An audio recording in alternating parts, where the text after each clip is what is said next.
저는 충청도 광천 땅에서 태어났습니다.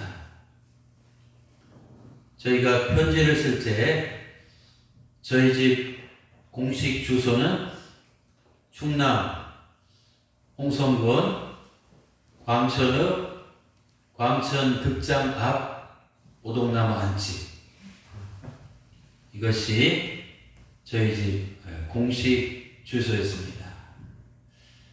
이 광천극장 이 바로 앞이 바로 저희 집이었습니다. 저기 바로 앞입니다. 저는 TV가 없던 시절에 극장 앞에 살았기 때문에 어린 시절에 누구보다도 영화를 참 자주 보았습니다.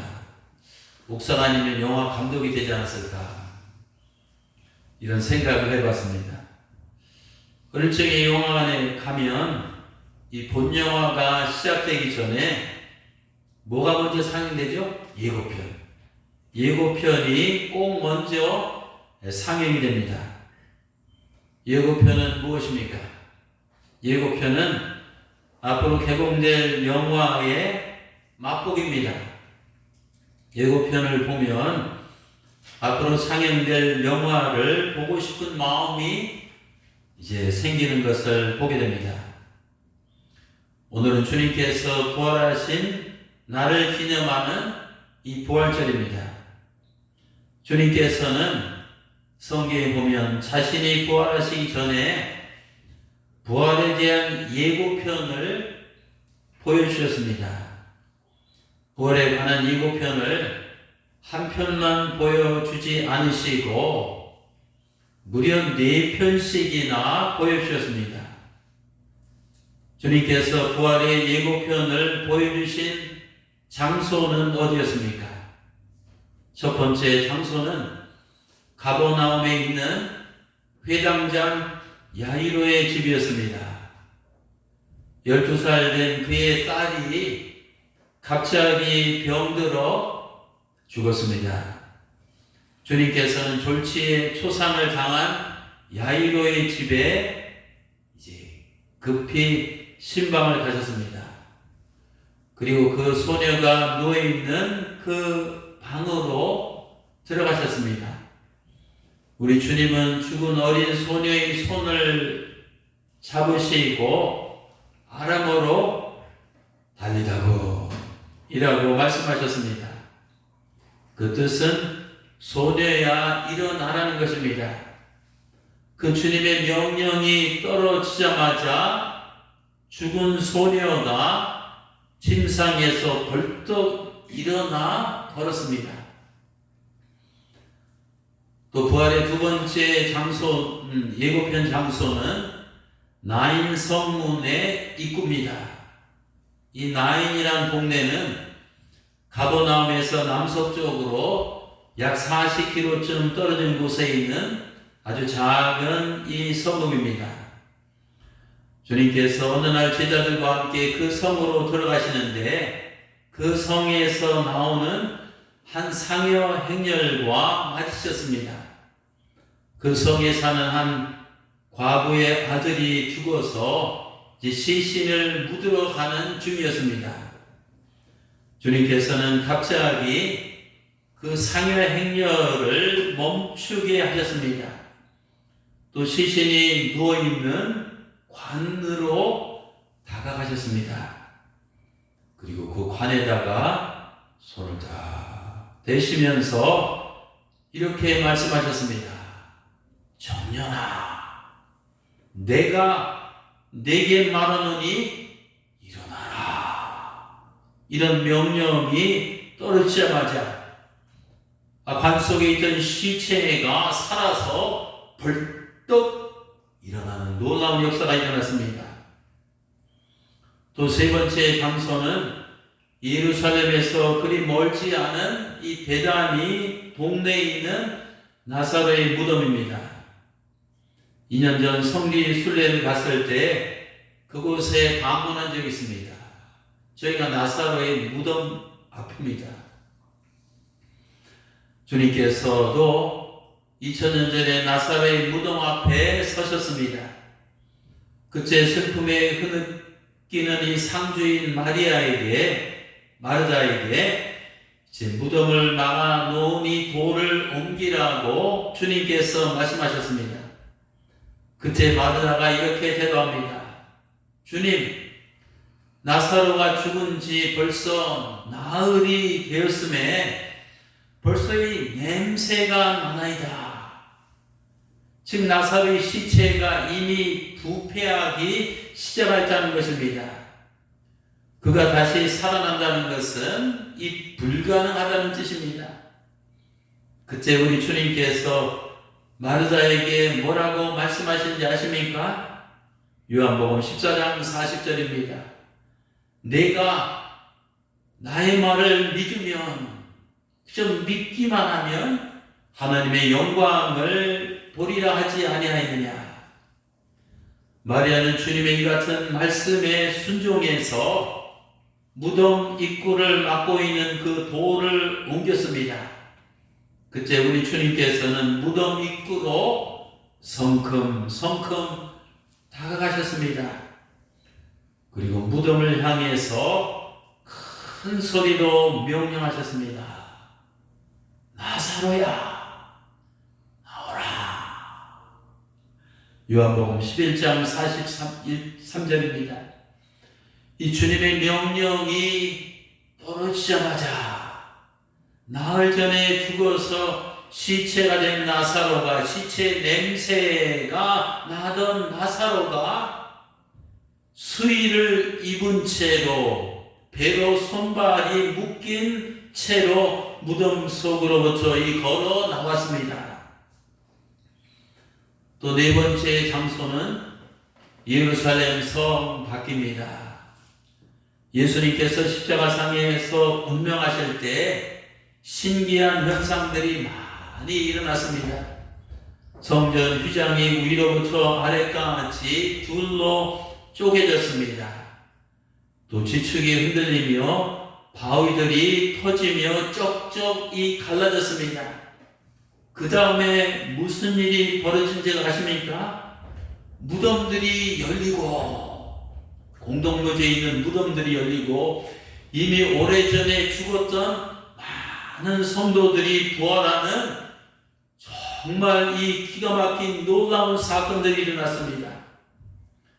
마태복음 7장 50절과 53절에 보면 그 당시 그 사건을 이렇게 설명하고 있습니다. 무덤이 열리고 잠자던 많은 이 성도들의 몸이 살아났다. 그리고 그들은 예수께서 부활하신 뒤에 무덤에서 나와 거룩한 도성 예루살렘에 들어가서 많은 사람들에게 나타났다. 야이로의 딸, 과부의 아들, 나사로, 또 무덤에 묻혔던 성도들, 이 모든 망자들은 주님께서 부활하시기 전에 죽음에서 살아난 사람들입니다. 그런데 그들은 어떻게 살아났습니까? 저절로 살아났습니까? 아니면 잠시 기절했다가 깨어난 것입니까? 결코 아닙니다. 그들 모두는 주님 때문에, 주님 덕분에, 주님의 이 손에 살아났습니다. 만일 주님이 아니었더라면 그들 모두는 이 죽음에서 다시 살아나지 못했을 것입니다. 그들 모두가 죽음에서 기적적으로 살아난 사건은 당대 사람들이나 우리들에게 무슨 메시지를 던져주고 있습니까? 그것은 예수 그리스도는 이 죽음보다 더 강력한 이 파워풀한 존재라는 사실입니다. 사랑하는 성도 여러분, 모든 인간은 죽음 앞에서 무릎을 꿇을 수밖에 없습니다. 모든 생명체는 죽음 앞에서 사라질 수밖에 없습니다. 때문에 모든 피조물들은 이 죽음 앞에서 두려워 떨 수밖에 없습니다. 이 세상에서 이 죽음보다 더 강한, 더 센, 더 무서운 존재는 없습니다. 때문에 인류 역사에서 지금까지 죽음 자체를 이긴 자는 아무도 없습니다. 세상의 모든 것이 이 죽음의 손 아귀에, 이 죽음의 이 발 아래에, 죽음의 이 권세 밑에 놓여 있습니다. 죽음이 우리를 살려주면 살고, 죽음이 우리를 죽이면 죽어야 합니다. 죽음이 우리 인생을 정해주는 그 기한까지만, 죽음이 우리의 수명을 허락하는 그 날까지만, 죽음이 우리의 생명을 붙들고 있는 그 순간까지만 우리는 존속할 수가 있습니다. 태초에 죽음이 있었습니다. 죽음이 피조물과 함께 있었으니 죽음을 떠나서는 피조물이 존재할 수 없습니다. 생명 안에는 죽음이 있고 죽음이 없이는 어떤 생명도 태어날 수 없습니다. 생명은 죽음 속에서 태어나고 죽음 가운데 살다가 죽음으로 돌아갑니다. 생명은 잠시 꽃처럼 피었다 사라지만 이 죽음은 영원합니다. 죽음은 생명을 초월하지만 이 생명은 죽음을 초월할 수가 없습니다. 이것이 피조물의 운명이고 생명의 한계이며 죽음의 권세입니다. 그런데요, 과연 누가 이 엄청난 죽음의 사슬, 이 죽음의 굴레에서 인간을 해방시킬 수가 있겠습니까? 이 죽음의 권세 아래서 성경에 나오는 야이로의 딸도 죽었고, 나인성 과부의 아들도 죽었고, 나사로도 죽었고, 예루살렘 성 사람들도 죽었습니다. 이 죽음의 권세 아래서 과거의 모든 인류가 죽었고, 현재의 모든 인류도 죽어가고 있으며 미래의 모든 인류도 죽어갈 것입니다. 이 죽음의 권세 아래서 저와 여러분들도 이 조만간에 죽어갈 것입니다. 이 죽음의 권세 아래서 모든 생명은 촛불처럼 꺼지고 모든 존재는 안개처럼 사라지며 모든 인생은 티끌처럼 소멸될 것입니다. 그런데요, 사랑하는 성도 여러분, 주님께서 야이로의 딸을 살리시고 나인성 과부의 아들을 살리시고 나사로를 살리시고 예루살렘 성 죽은 사람들을 살리신 것은 무슨 뜻입니까? 그것은 주님께서 4번씩이나 4차례나 이 죽음과 대결하여 싸우셨다는 것입니다. 4번 싸우셔서 4번 다 승리하셨습니다. 4대 0입니다. 완벽한 승리입니다. 주님께서는 이 죽음과 10번, 100번, 1000번, 10,000번 그 이상을 싸우셔도 결과는 이 마찬가지입니다. 왜냐하면 죽음이 아무리 강해도 제 아무리 천하무적일지라 해도 이 죽음은 이 주님의 발 아래 있기 때문입니다. 죽음이 아무리 위대해도 강력해도 주님 앞에서는 이 맥을 못 춥니다. 죽음은 죽었자 깨어나도 이 주님을 결단코 이길 수 없습니다. 사도 바울이 이 사실을 고린도전서 15장 55절에서 이렇게 말합니다. 사망아 너희 승리가 어디 있느냐? 사망아 내가 쏘는 것이 어디 있느냐? 그동안은 사망 권세를 가진 이 죽음이 인간을 쏘아서 다 쓰러뜨리며 이 세상을 장악하며 지배해왔습니다. 이게 인류 역사입니다. 하지만 그와 같은 죽음은 주님 앞에서는 이 무릎을 꿇었습니다. 주님께서는 생전에 죽음과의 싸움에서 승리하심으로 자신은 죽음보다 더 강한 존재라는 그 사실을 4차례나 드러내셨습니다. 마지막 최후에는 자신이 십자가에서 죽으시고 3일 만에 무덤에서 부활하심으로 그 사실을 온 천하에 직접 스스로 증명해 보이셨습니다. 이것이 부활 사건입니다. 실로 부활하신 주님의 능력으로 죽음은 이미 죽었습니다. 사망은 이미 사망 선고를 받았습니다. 무덤은 이미 무덤 속으로 들어갔습니다. 이제 사망이 다스리던 죽음의 시대는 끝나고 부활하신 주님이 다스리시는 이 생명의 시대가 도래했습니다. 야이로의 딸, 또 과부의 아들 라사로 예루살렘 죽은 성도들이 다시 살아난 사건은 주님의 부활로 인해서 생명의 시대가 곧 돌아올 것을 알리는 희망의 전주곡이었습니다. 즉 그들의 부활은 주님의 부활의 예고편이었습니다. 그런데요, 사랑하는 성도 여러분, 예수님의 부활 사건은 동시에 나에게, 너에게, 우리 모두에게, 인류에게 무엇인 줄 아십니까? 그것은 예수님의 부활 사건은 우리가 앞으로 부활될 것에 대한 예고편입니다. 바울은 오늘 본문 성경에서 그 사실을 다음과 같이 외치고 있습니다.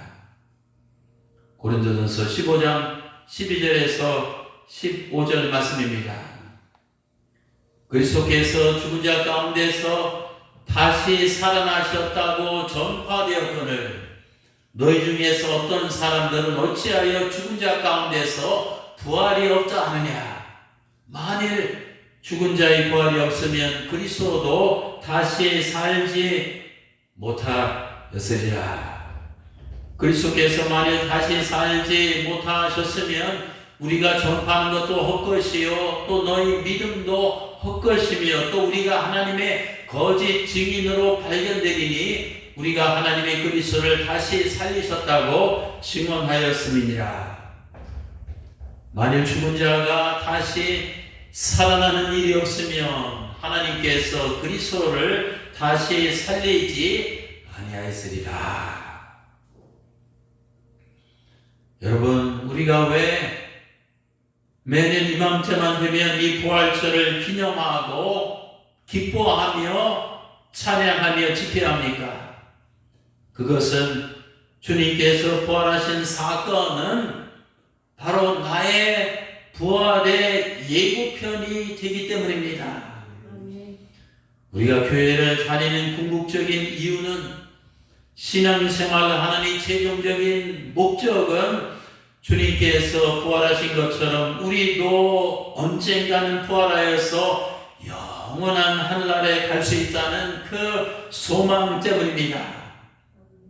만일 우리가 죽어서 부활도 없고 천국도 없고 지옥도 없고 심판도 없고 하나님도 없고 아무것도 없다면 사도 바울이 지적한 대로 우리의 믿음은 다 헛것입니다. 맹탕입니다. 허탕입니다.